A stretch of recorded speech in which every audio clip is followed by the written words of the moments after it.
The ship is getting ready to go. This water was really nice. Took some stress off of me. I had a relaxing swim. And I'm gonna turn around so you can see the ship leaving the port.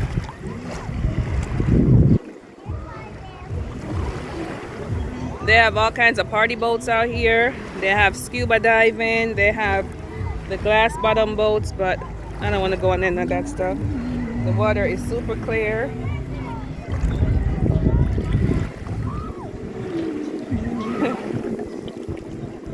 You can actually see my nails.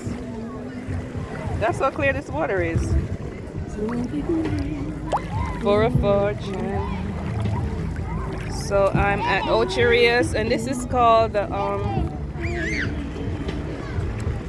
think Bay something. Alex, what's it called?